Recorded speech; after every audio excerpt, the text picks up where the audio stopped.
So, the first one indeed, Cyril Ramaphosa. That's right. I'm not really going into too much about the GNU and everything, but essentially I just want to cover a few things, and especially the things that have happened as of late in that regard. So, one thing that I made mention, and if you've been following the prophecies on my YouTube channel, was Cyril Ramaphosa having to crack down, especially on this whole state capture and that whole corruption. And if you remember about that particular prophecy, was the fact that God, and I said God was actually enabling him because he would know when the time would be right for Cyril Ramaphosa to do this. And if you notice right now, he's a surrounded man. And that's not to say that just because he's someone as upstanding or overly righteous or anything, his governance does not prove of that. In fact, the murmurs and what people have been saying, and as far as social commentary and political commentary at that, was that they regard him as perhaps the worst president. And that's saying something, considering that Jacob Zuma, his predecessor, was not anyone that you should actually look up to in terms of effective or righteous governance, by no means. So, if anything, the country was completely derailed during his tenure, and Cyril was none the much better. Of course, he just had the more difficult task to manage, so to speak. That's what I think. But essentially, I do understand why people would think that he's the worst, because at least Zuma stood by his corruption, right? Cyril seems like he's pretty much stands on nothing, or he stands nowhere. And that's where the actual criticism or point of criticism comes from. So Cyril Ramaphosa, right now, as you've noticed, with the developments of the GNU, as in the Government of National Unity, it's quite fractured, and it's going in disarray, and it's in pieces. And it seems like even within there, the people in the GNU and the parties in the GNU are already thinking of hitting him with a motion of no confidence as president.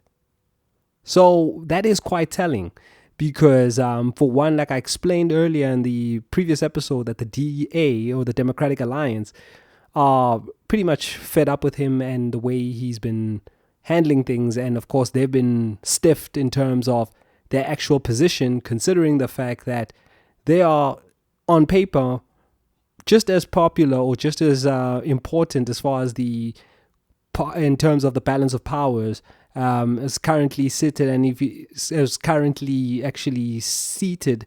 And if you also consider the fact that there was a recent polling which had the DA slightly above the ANC in terms of the popularity rating, so there is a lot that is pretty much giving this impetus to the Democratic Alliance right now, and it makes them a little bit more, let me say, just out to demonstrate their power, their upper hand in this regard. So that is quite telling. And then, of course, within the ANC itself, we've noticed that, of course, the ANC already talking about the succession planning and who will be the president after Cyril Ramaphosa.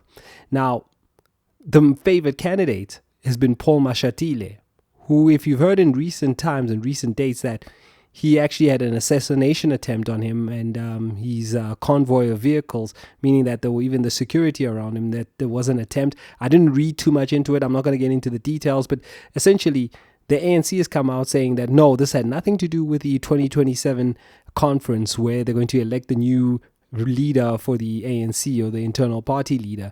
So it's already like seeming like, well, we don't know. Even if it's camp Cyril Ramaphosa or anybody that's on that side, it's not quite clear as yet as to what the details actually are. But it could even be a plant, because they just want Cyril Ramaphosa out. So that is something else. And of course, his predecessor, whom I just mentioned, in Jacob Zuma, who is part of the Mkonto Wesizwe MK party at the moment. And they are saying that, well, listen, they'll come in to bail out the ANC only if Cyril Ramaphosa goes. So there's pressure from there. And then he is still considered a card-carrying member of the ANC, as in Jacob Zuma, and effectively what they're saying that he's trying to actually take over the ANC via the MK party once again, so which is going to solidify himself as party leader in that instance. So that is something that is just coming in terms of all the, the stacks just being against Cyril Ramaphosa. So there is that pressure that's on him, and he's got the calm that, as far as God actually has him on one instance, which I already explained.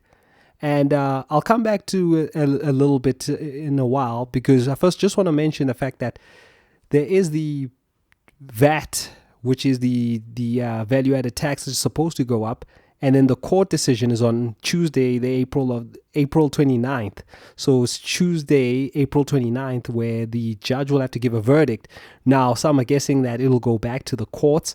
No, sorry, not go back to the courts, but go back to Parliament, rather, from the courts. That the courts are just going to defer it back and saying that, listen, they're not going to be making any financial or fiscal decision on behalf of the people. It's going to go back into that, because one of the arguments was the fact that the process was not followed.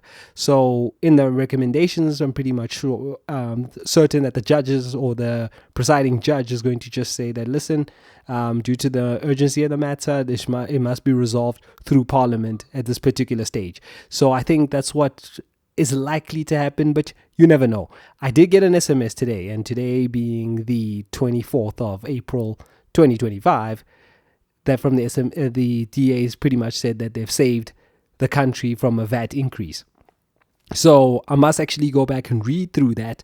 But then I don't know what's going to happen come the 29th. Are the courts going to make that decision? We wait and see. I'll come back and report, as you know. I'm sorry, I operate on the side of God, not so much on the side of what's going on in terms of the political rhetoric and all that. Not so much.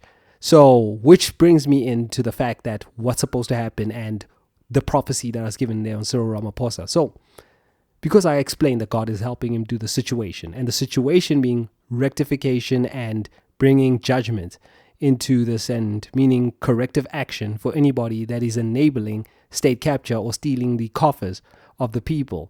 So in this situation, what God was helping him to do is the fact that, okay, what's going to now lead into all of this is the fact that if you look at the weather right now, that from April 23rd, there was a stage 4 weather warning report, meaning that there was this continuous rains and the temperatures has really, really dropped, and especially it is late April. We are heading into a winter that it looks like is going to be quite a brutal one. And we all know what that means. And just like the prophecy, load shedding. And we all know it's going to be the deep one, stage 6 load shedding.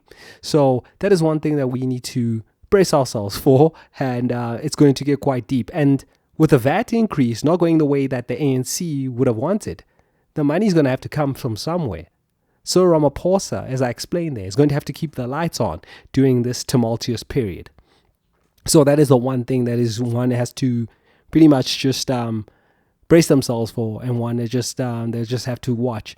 And of course, the main thing is this: is that he has his people in the ANC who are pretty much against him. And of course, he's going to now have to bang the gavel on them. And as state capture enablers, they're those that were implicated, that are going to be, they've got this whole thing that they call the step-aside rule. But then the step-aside rule normally precedes any sort of legal recourse or anything that has to happen thereafter. So that is one of the things that we just have to look out for in terms of the corrective action. And of course, with what I explained as far as the political situation in South Africa, that we've noticed that even within the political landscape, that people are claiming to be opposition politicians, but as soon as something had to be passed by the ANC, you saw Action SA, and then also Build One South Africa, which I now finally got the acronym for, which is BOSA by Musi Maimane. And of course, there was the Patriotic Alliance, and which is led by Gayton McKenzie. And they've been pretty much ANC apologists, as per se. Now, they have been in the forefront to say that, this and when they were campaigning and they want to fix things. But the ANC has sort of quelled them and kept them in their place. And what's going on? Why are they all of a sudden so quick to help out the ANC? Because the nation, even though it wasn't the nation as large, because if you noticed, and even I said in the whole previous prophecy, that there's going to be the lowest voter turnout. And that's what's pretty much happened, even though the media at the time lied just to help the political parties rig the election. So it seems like there was some sort of agreement that they all went into in order for them to get their seats and get their positions out of the way and their discussions, and then they keep their benefits. Now, having said all of that, we've heard Gayton McKenzie say that, well, look, he's got his own money and all of this. He doesn't need to be in politics, etc., etc., etc. But why is he acting so beholden to that? And a lot of people are speaking.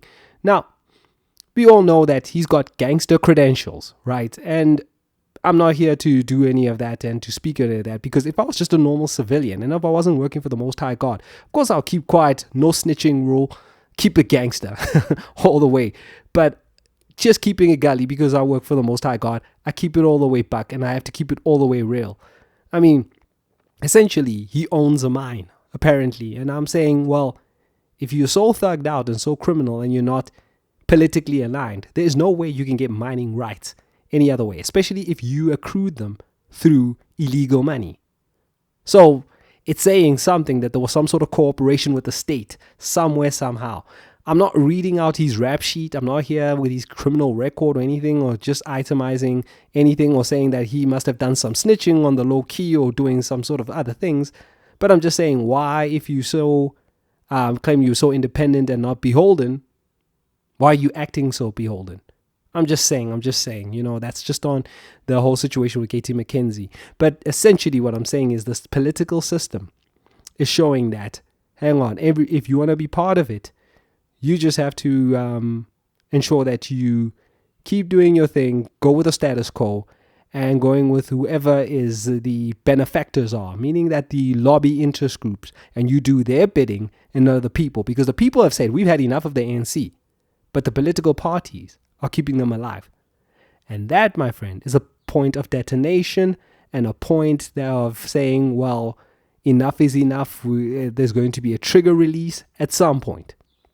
And I'm talking in the figurative terms, of course, not to say too much, but essentially we're going to see that the ANC they're going to face a wrath, and not just the ANC, and this whole political system is just going to face a wrath, and people are going to come to the forefront. And which brings me back now to Cyril Ramaphosa, and I'm sorry for going the long way around, that of course, him being the captain of this sinking ship is, of course, eventually he's also going to be stepping aside.